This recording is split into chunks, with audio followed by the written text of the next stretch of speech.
Hello, everyone, and welcome to the webinar series hosted by the University of Washington Center for Environmental Health Equity. I recognize a few of you here in our Zoom room, and I'm really excited to see your faces and hear your voices. As you know, our series aims to highlight and prioritize Indigenous leadership voices, experiences, and stories. To our viewers, we extend our gratitude and to all the present and future participants of this recording for their time, interest, and engagement. At the center, our mission is to provide technical assistance to tribal nations, communities, and organizations in the United States Environmental Protection Agency's Region 10, which includes Alaska, Idaho, Oregon, and Washington. Our goal in the center is to enhance the capacity of these groups to apply for and manage environmental energy justice grants effectively. Through this webinar series, we seek to exchange valuable data, information, knowledge, wisdom, and stories, thereby addressing informational gaps in environmental and energy justice topics. We hope this series will especially benefit decision makers among tribal nations and communities as they work to enhance their capacity and strengthen their efforts toward self-determination. So in essence, we hope the Center's Energy and Environmental Justice webinar series can be seen as a gift of conversation to support tribal nations, communities, organizations, and individuals by providing a respectful place for sharing and exchanging knowledges and experiences. Thor, could you share our land acknowledgement and introduce our speaker? Thanks. Absolutely. Thank you, Clarita. So we would like to take this time to thank the many tribes of the Coast Salish region whose traditional lands the University of Washington occupies. The land and sea of this region is connected to the body, heart, and lives of these people and has been since time immemorial.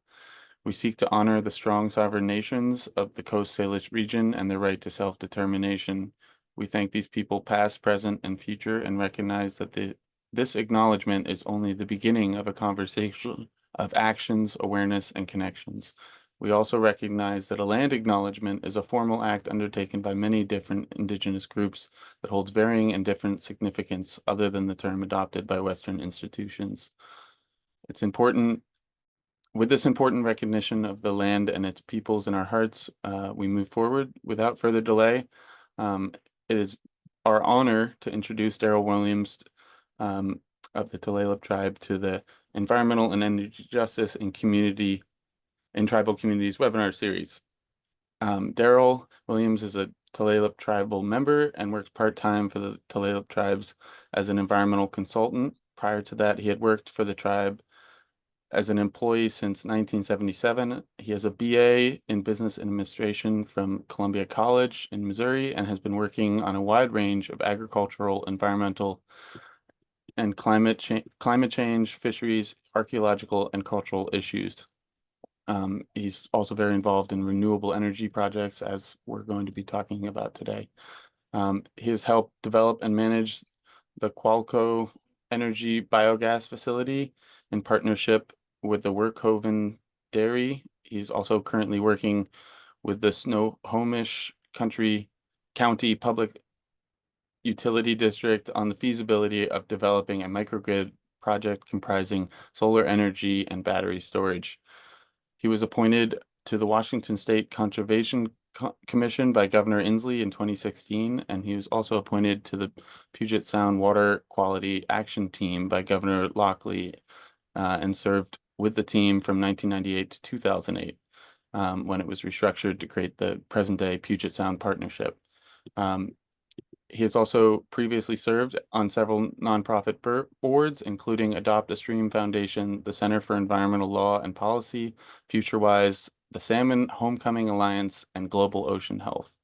We extend our gratitude to this leader today for taking time out of his busy schedule to share his knowledge and experiences with us. And we'd now like to turn the mic over to Daryl to get us started. Thank you, Thor and Clarita.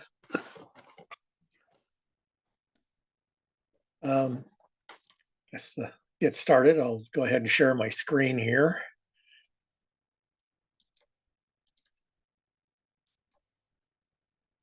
Well, if I can get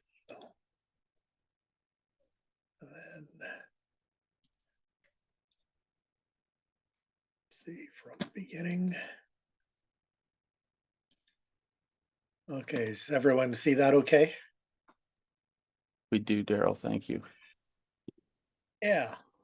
So I'll start out talking about our Qualco Energy biogas project. That's a project that we've been working on or has been operating since 2008. And then I'll finish up with just talking for a few minutes about our microgrid project, which is still in the development and planning stages.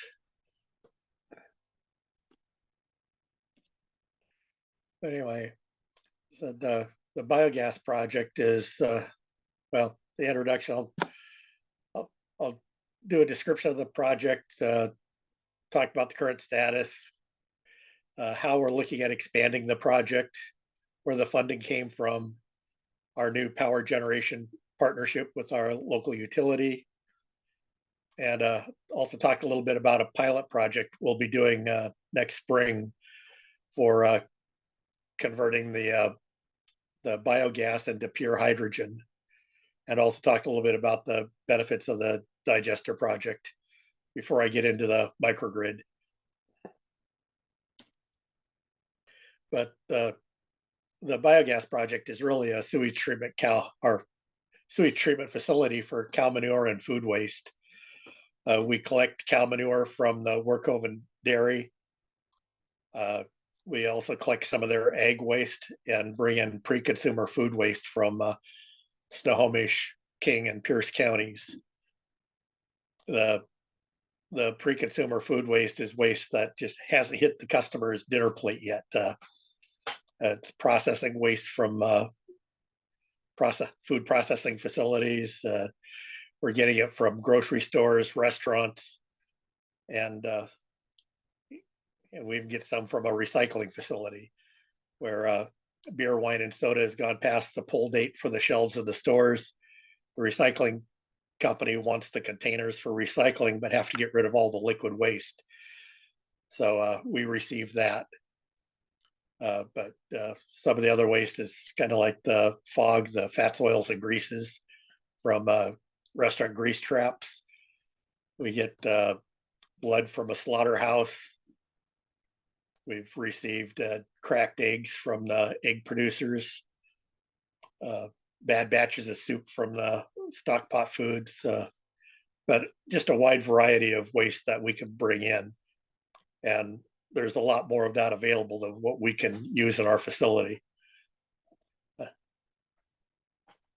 But we collect the waste at our site. We pump it into our anaerobic digester where we capture the methane gas. The utility burns the gas to produce electricity. We compost the solids that come out of the process, and we return the liquid effluent into our lagoons, which the farms use to irrigate their fields.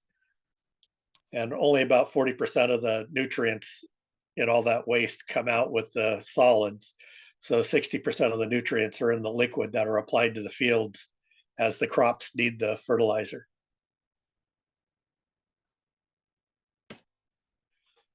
This is just a schematic diagram from ANGAR about the type digester we have.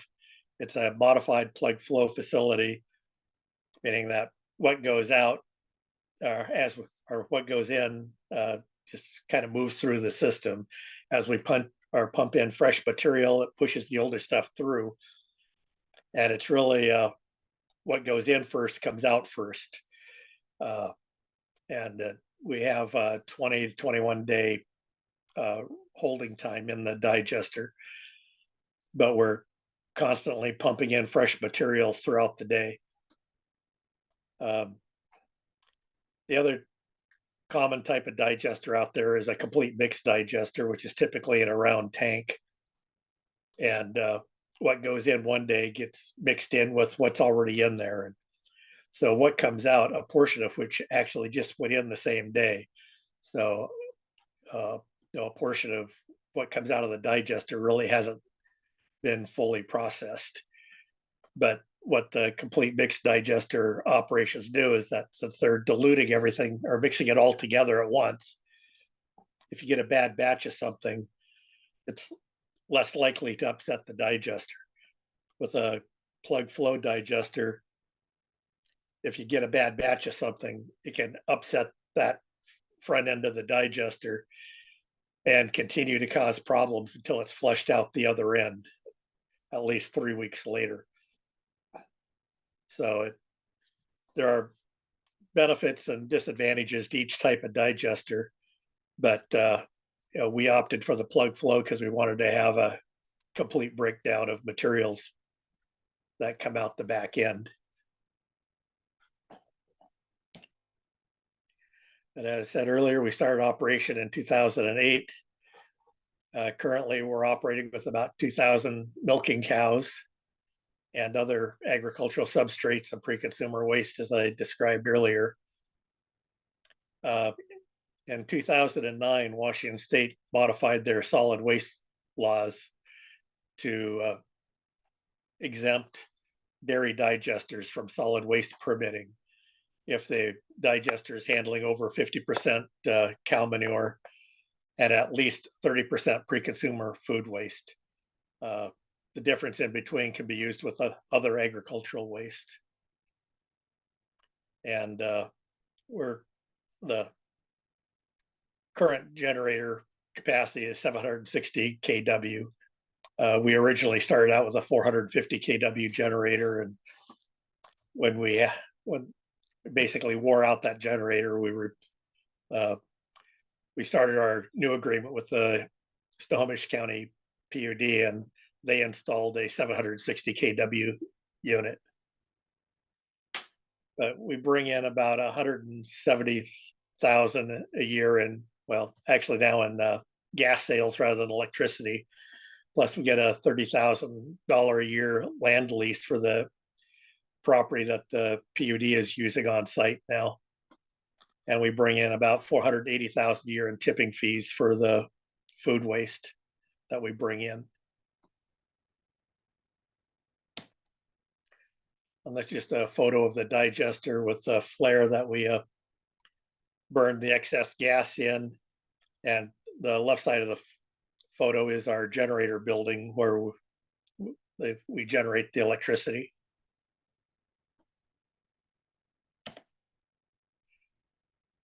But anyway, for expanding the facility, we're really at the limit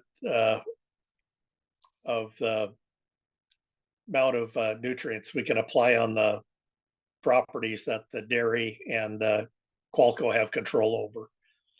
So in order to expand the digester capacity, we need to be able to export nutrients.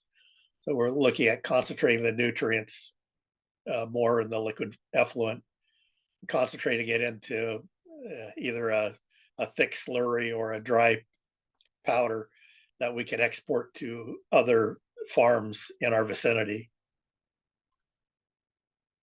We want to add another 1 million gallons of digester capacity so that the dairy can continue to grow.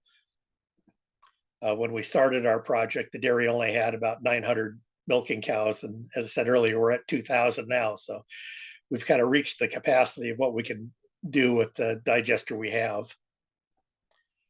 And we're working with a company, as I mentioned earlier, to create pure hydrogen from the methane in our biogas.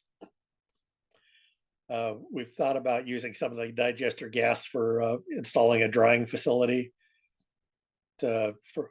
We've got flower growers that dry flowers in the area, and there's things that we can use a dryer for on site as well.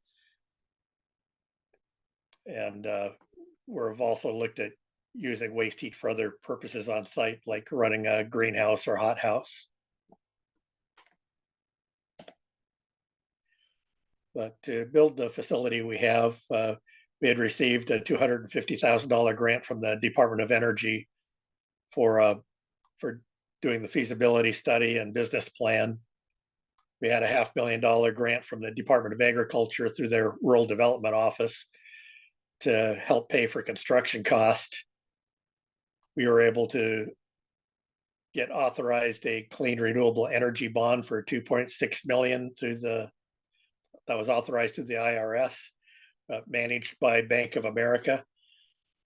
The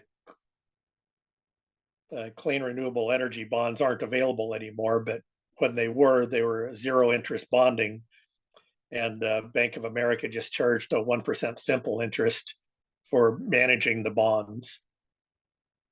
Tulalip Tribes kicked in $350,000 at the front end to help get things moving while we waited for the grant and bond monies to come in, and a lot of volunteer time from our Qualco board members. The land that our project is on was donated by the state of Washington to the tribe specifically for this project, but can also be used for other agricultural purposes. The land that was donated was formerly part of the correctional facility located in Monroe. It was an honor farm where they had low risk inmates actually working the farm. And they had a small dairy there and were growing some food crops as well as feed crops for their cows. And for a couple or 2 or 3 years in the 1990s, University of Washington actually had a demonstration project using a small digester on the site, using the waste from the Department of Corrections dairy operations. But by the end of the 90s, the Department of Corrections decided to shut down the honor farm because it was just costing them too much money to operate it.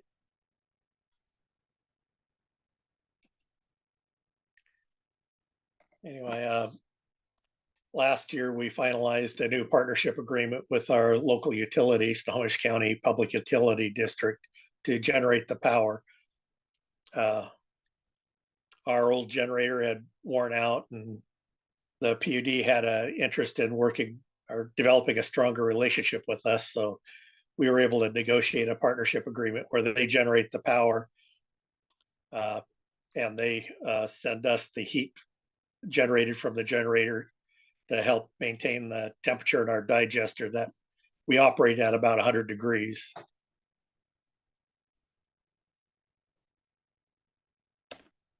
And that's a picture of the current generator. Really a big modified marine diesel, modified to operate on biogas with a generator attached to the end of it.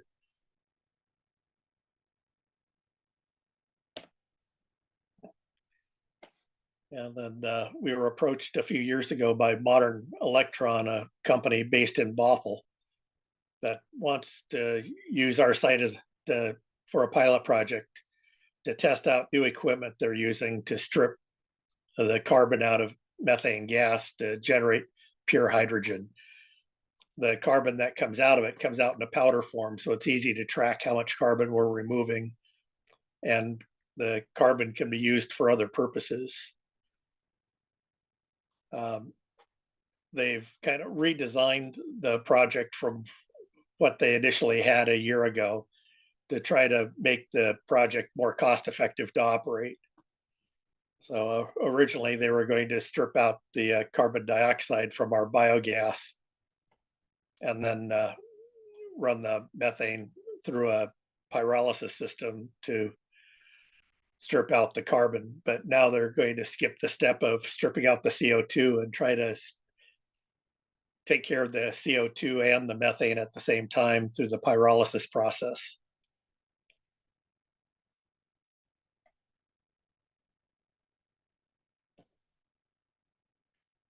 Anyway, the kind of benefits from the project is, one of the reasons the tribe got involved in this in the first place was to try to improve water quality in the streams and rivers next to the facility.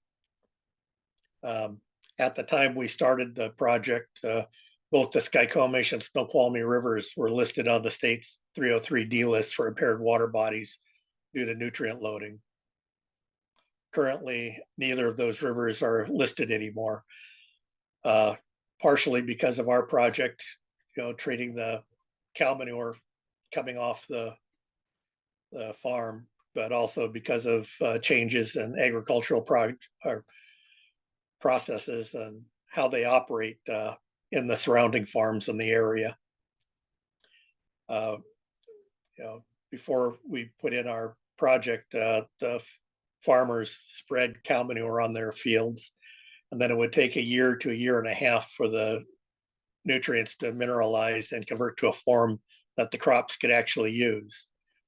And during that time, we'd have multiple floods that would wash a lot of that manure into the streams and rivers. So the farmers were losing the nutrients in the process, and we were getting all that nutrient in the streams that cause problems for fish and wildlife. So this project, since the nutrients neutralize, or anyway, since the nutrients convert to a form the crops can use in the digester itself, the farmers can apply the digestate as the crops need it. And very little of it gets washed into the streams and rivers now. So that's a big improvement for water quality purposes. The project also intercepts a bunch of waste that was previously going to landfills and wastewater treatment facilities. So, really, since most of the waste we get is in liquid form, it's something wastewater or something that landfills really don't want. And because of the high nutrient levels, the wastewater treatment plants don't really want them either. So they charge high prices for taking it. And so we can charge a discounted amount to help encourage the waste haulers to bring the materials to us instead of the landfills and wastewater treatment plants. And we recycle those nutrients. So our digester takes in about 60,000 gallons of cow manure and about 24,000 gallons of food waste daily. So that's 24,000 gallons of food waste that is being recycled. That's waste coming into our facility with zero waste going out.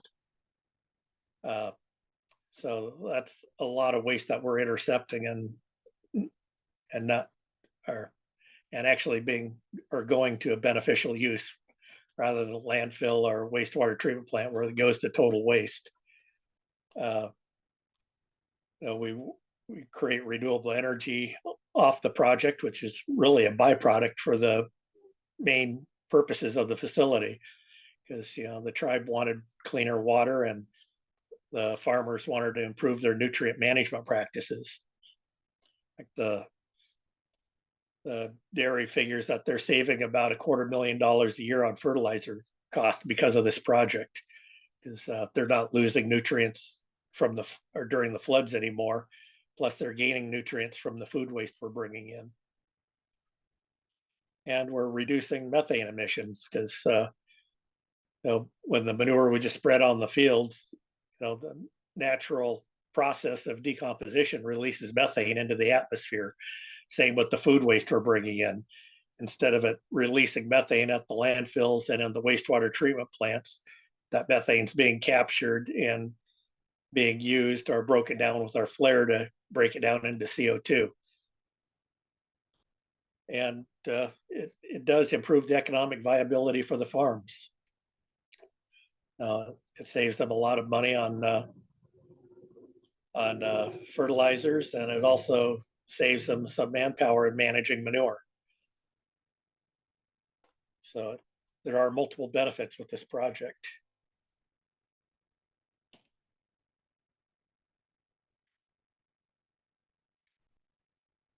And now I'll talk a little bit about the microgrid project that the tribe is working on.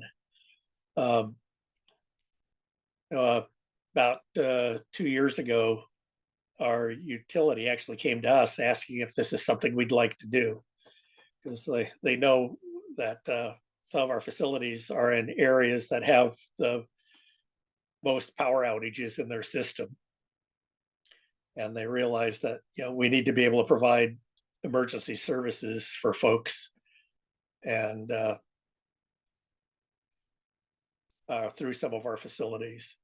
But we were looking at kind of isolating part of the regular utility distribution grid that we could power with solar energy, diesel generator backup, and battery power. So we're looking at a combination of those facilities to help keep our, those kind of facilities of power generation to support the tribal office buildings that provide multiple services. So some of the services we would provide would be emergency shelter, food service, healthcare, and we're looking at doing this in phases, and a later phase would add capacity to also add in neighboring early learning center that the tribe operates, and a boys and girls club that's just across the street from the learning center. So during a long-term power outage, those facilities could keep operating. Here's an aerial photo of the primary area we're looking at servicing. Initially, we'd be looking at the gathering hall as the top priority to get started, because that's where we would provide emergency shelter and food service for people that need it. Next door to the east there, we've got our health clinic, which would be the next priority to tie in, where we could provide medical services during a long-term outage. Both those facilities currently do have diesel backup, but if roads were blocked off and we couldn't get fuel in there, we'd only be able to keep operating for as long as the diesel and the fuel tanks held out. I think it was 3 years ago when we had a 4-day power outage, and we came pretty close to running out of diesel at those facilities. And although we were able to resupply because the roads weren't totally blocked off, but major windstorms cause power outages for up to 4 days, pretty much every year. But we're also concerned about the impacts of a major earthquake. If an earthquake were to knock out one of the bridges coming onto the reservation, we would lose access for fuel for generators, and also potentially for bringing in food supplies and other supplies. So the tribe is really now trying to figure out how we can fill those gaps. And with solar and battery power, we're probably going to start out small, still requiring us to use diesel power part of the time. But as we expand the solar, we want to get to the point to where during a long-term outage, we can work on just solar and battery power and not have to use the diesel generator anymore, in which case we could keep operating indefinitely during an extremely long outage.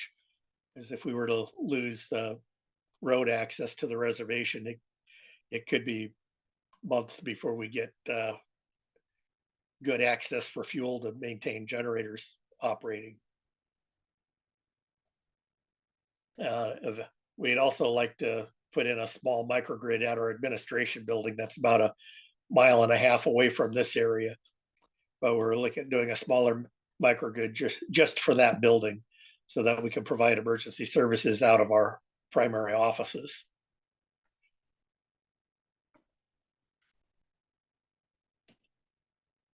And that was it. So with that, I know I kind of rushed through things, but I wanted to leave plenty of time for questions and answers.